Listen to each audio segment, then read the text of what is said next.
pusaka-pusaka yang ada terbakar warangkanya. Risalah sejarah perjalanan 5 keris 1 tombak.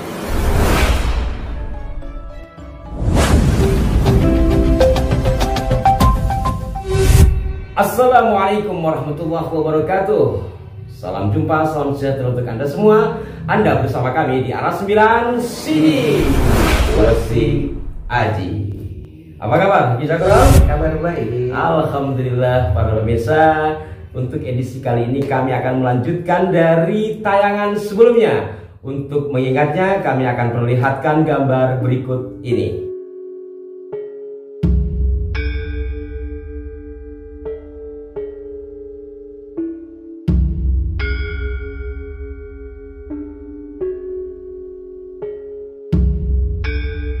Ya, intinya bahwa ada 5 keris dan 1 tombak korban dari kebakaran yang sudah berhasil diselamatkan oleh tim penyelamat. Tim penyelamatan pusaka. Iya. Jadi dengan demikian, pertama memang materialnya bagus ya, sehingga akhirnya bisa terselamatkan, tapi juga dengan cara yang sesuai dengan aturan perkerisan, undang-undang perkerisan. Emang ada? Ya kita buat lah.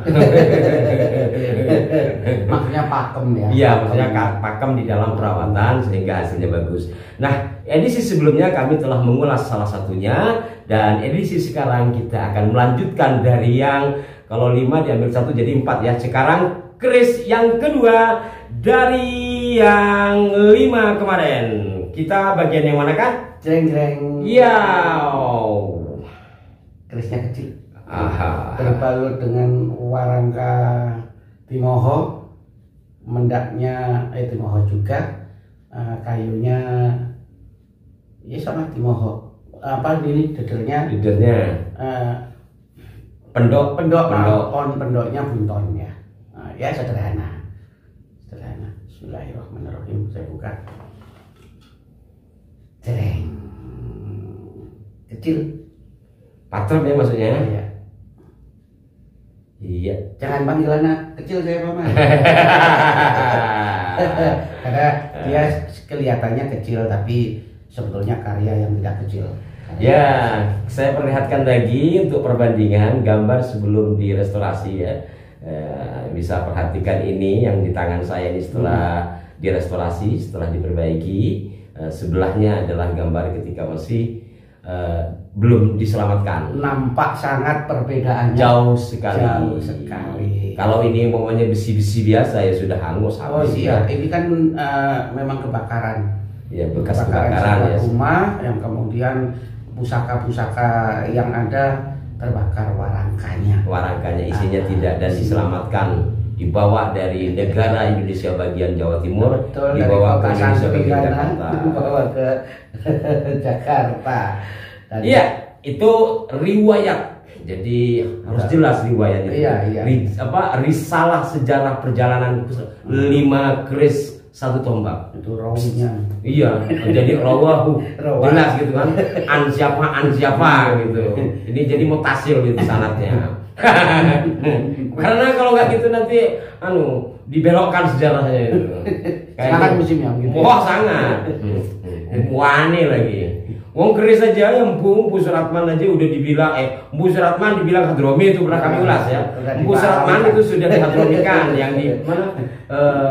Ya, Pekalongan. Ya, kemudian Mpu Supo itu Alwi karena dibuat silsilah di satu Facebook ke atasnya Ubaidillah. Ubaidillah punya anak namanya Alwi. Lah Alwi ini yang disebut Alwi. Lah Mpu Supo itu katanya Alwi. Saya ada catatannya itu dibuat di satu Facebook.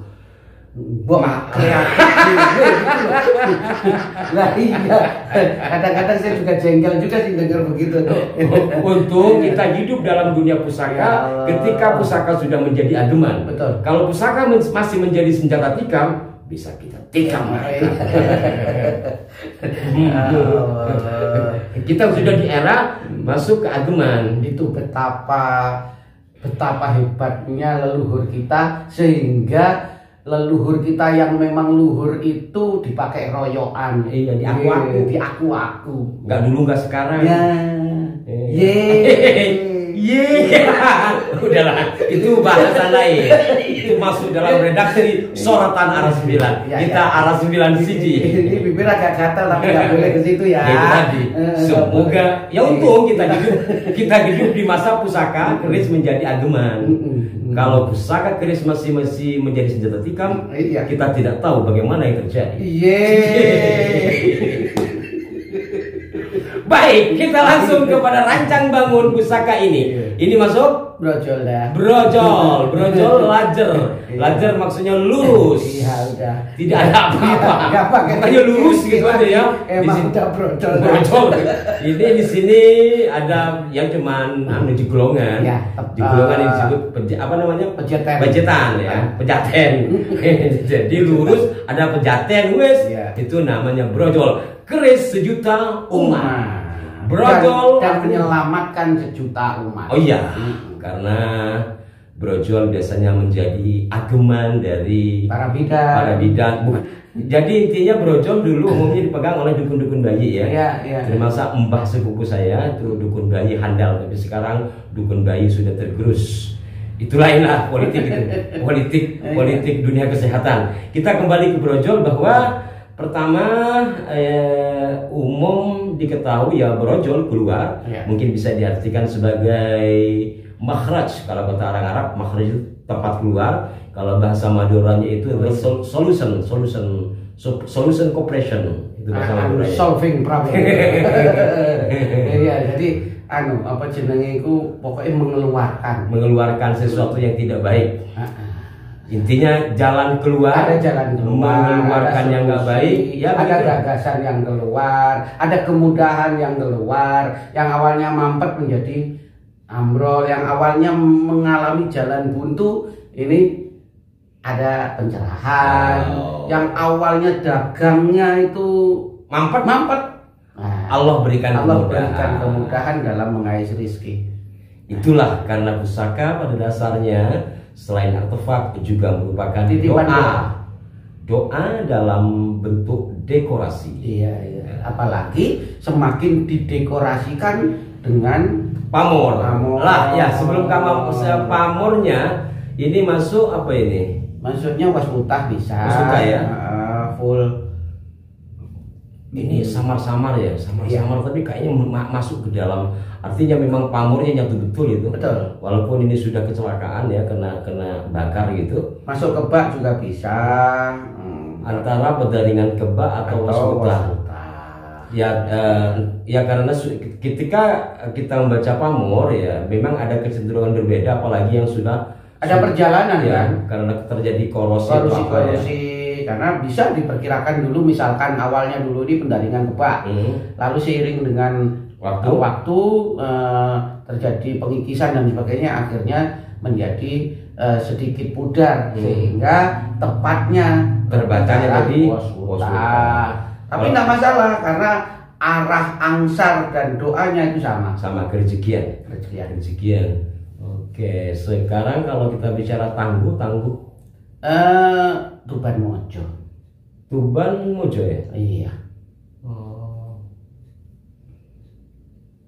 Artinya Tuban itu Mojo itu maksudnya era Majapahit ya. Tuban itu misalnya lah ya. Betul. Kekhasan daerah Tuban di masa Majapahit, rancang bangun atau tipologi bentuknya kayak begini. Tipologi kan itu masih bahasa Belanda gitu. Iya. Kalau pakai ya gitu kan. Form sah. Maaf ya kita begejekan, emang begitu biar enggak sepaneng. Ya, pada intinya bahwa ini adalah brojol patrem Tuban Mojo dengan pamor antara wasmutah atau pendaringan kebak yang berawal dari pusaka korban kebakaran setelah direstorasi oleh kawan kami Mas Haji. Alhamdulillah menjadi cantik seperti ini.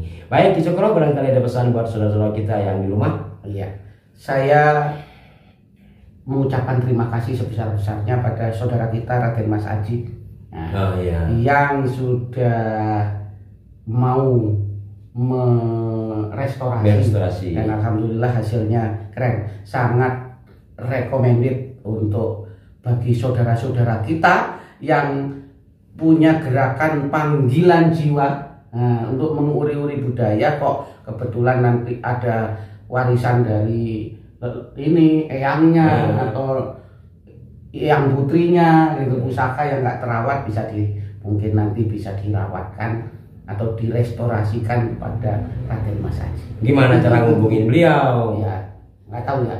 Nanti barangkali ada agenda, hubungi beliau saja. Nomor beliau saya selalu taruh Ya, di kolom deskripsi. iya. Saat kami tidak taruh di depan karena nanti pasti orang mikirnya itu dagang, kami bukan Ini pedagang. bukan iklan, bukan pedagang, makanya tapi berbagi informasi Iya. yang bagus. Ya itu saja. Itu saja. Untuk Kami bukan semangat pedagang. mencintai budaya, Iya, itu aja sih. arahnya ke sana. Jangan sampai Salah orang, salah sasaran. Ya, salah sasaran. Dan Itu aja. kita bersama-sama tetap harus menjaga budaya karena budaya. adalah cermin jati diri bangsa. Terima kasih, berikan masukan yang konstruktif. Sampai jumpa. Wassalamualaikum warahmatullahi wabarakatuh.